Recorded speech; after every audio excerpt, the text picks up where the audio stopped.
พระเจ้าเป็นที่ตีรายด้วยจากนั้นจ้าที่โอโร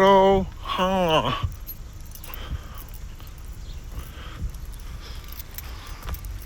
รถไฟกลับมา